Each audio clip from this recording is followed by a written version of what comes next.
Say there's a coin that's currently worth hundreds of US dollars, but it's not made of gold or platinum or any precious metal. In fact, it's not the kind of coin you can hold in your hand or stick in a piggy bank. It's a digital currency, which means it only exists electronically. I'm talking about Bitcoin. Bitcoin doesn't work like most money. It isn't attached to a state or government, so it doesn't have a central issuing authority or regulatory body. Basically, that means there's no organization deciding when to make more Bitcoins, figuring out how many to produce, keeping track of where they are, or investigating fraud. So how does Bitcoin work as a currency, or have any value at all? Well, Bitcoin wouldn't exist without a whole network of people and a little thing called cryptography. In fact, it's sometimes described as the world's first cryptocurrency, and here's how it works. Bitcoin is a fully digital currency, and you can exchange Bitcoins between computers in a worldwide peer-to-peer network. The whole point of most peer-to-peer networks is sharing stuff, like letting people make copies of super legal music or movies to download. If Bitcoin is a digital currency,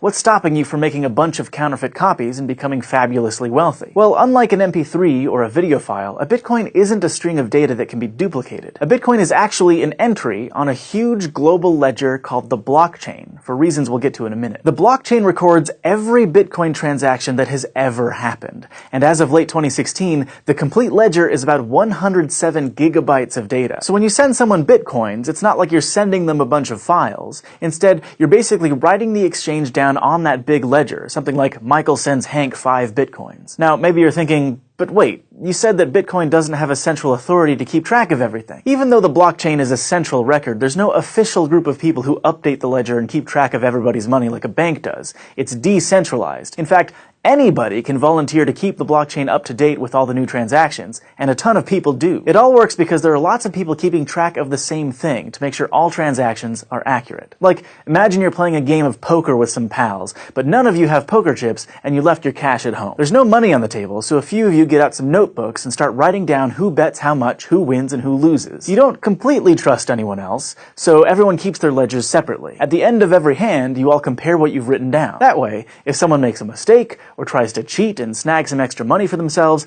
that discrepancy is caught. After a couple of hands, you might fill up a page of your notebook with notes about the money movement. You can think of each page as a block of transactions. Eventually, your notebook will have pages and pages of information, a chain of those blocks. Hence, blockchain. Now, if thousands of people are separately maintaining the Bitcoin blockchain, how are all the ledgers kept in sync? To stick with our poker analogy, think of the entire Bitcoin peer-to-peer network as a really huge poker table with millions of people. Some are just exchanging money, but lots of volunteers are keeping ledgers. So when you want to send or receive money, you have to announce it to everyone at the table, so the people keeping track can update their ledgers. So for every transaction, you're announcing a couple of things to the Bitcoin network. Your account number, the account number of the person you're sending Bitcoins to, and how many Bitcoins you want to send. And all of the users who are keeping copies of the blockchain will add your transaction to the current block. Having a bunch of people keep track of transactions seems like a pretty good security measure. But if all it takes to send Bitcoins is a couple of account numbers, that seems like it might be a security problem. It's a huge problem with regular money. Just think of all the ways criminals try to steal other people's credit card information. And with Bitcoin, there's no central bank to notice anything weird going on to shut down fraud, like if it looked like suddenly you spent your entire life savings on beef jerky. So what's stopping Hank from pretending he's me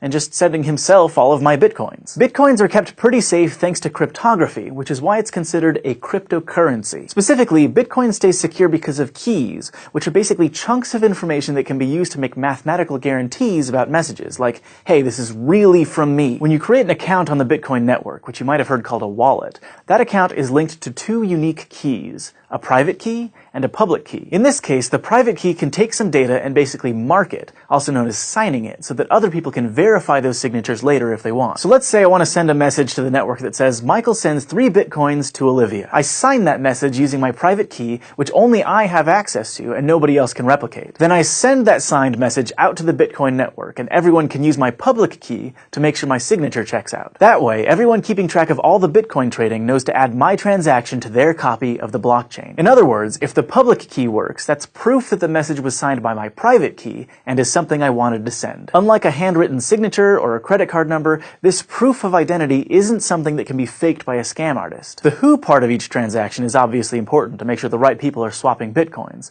but the when matters as well. If you had $1,000 in your bank account, for example, and tried to buy two things for $1,000 each, the bank would honor the first purchase and deny the second one. If the bank didn't do that, you'd be able to spend the same money multiple times, which might sound awesome, but it's also terrible. A financial system can't work like that because no one would get paid. So if I only have enough money to pay Olivia or Hank, but I try to pay them both, there's a check built into the Bitcoin system. Both the Bitcoin network and your wallet automatically check your previous transactions to make sure you have enough Bitcoins to send in the first place. But there's another problem that might happen with timing. Because lots of people are keeping copies of the blockchain all over the world, network delays means that you won't always receive the transaction requests in the same order. So now you've got a bunch of people with a bunch of slightly different blocks to pick from, but none of them are necessarily wrong. Okay, Bitcoin, how do you solve that problem? It turns out it's by actually solving problems. Math problems. To add a block of transactions to the chain, each person maintaining a ledger has to solve a special kind of math problem created by a cryptographic hash function. A hash function is an algorithm that takes an input of any size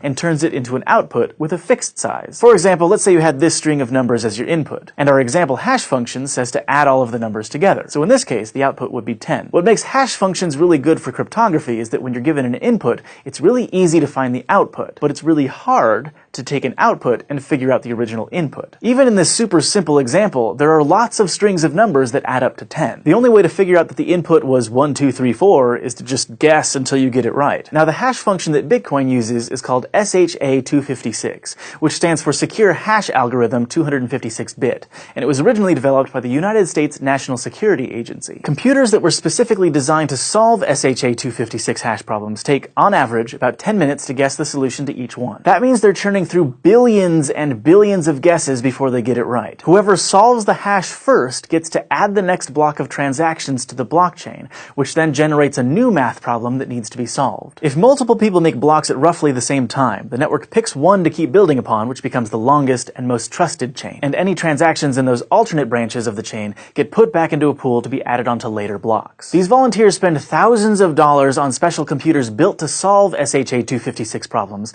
and run their electricity bills up sky high to keep those machines running. But why? What do they get out of maintaining the blockchain? Is it just community service? Well, Bitcoin actually has a built-in system to reward them. Today, every time you win the race to add a block to the blockchain, 12.5 new Bitcoins are created out of thin air and awarded to your account. In fact, you might know the Bitcoin ledger keepers by another name. Miners. That's because keeping the blockchain updated is like swinging a proverbial pickaxe at those hash problems, hoping to strike it rich. When Bitcoins were first created in 2009, they didn't really have any perceived value. Tens of Bitcoins would have been worth the same as a bunch of pennies. As of November 10th, 2016, though, one Bitcoin is worth $708, so 12.5 Bitcoins are worth $8,850. That's a nice chunk of change. Every single Bitcoin that exists was created to reward a Bitcoin miner. Besides the big payout when they add a new block of transactions, miners are also essentially tipped a very small amount for each transaction they add to the ledger. It's also worth noting that every 210,000 blocks, the number of coins generated when a new block is added goes down by half. So what started as a reward of 50 Bitcoins decreased to 25,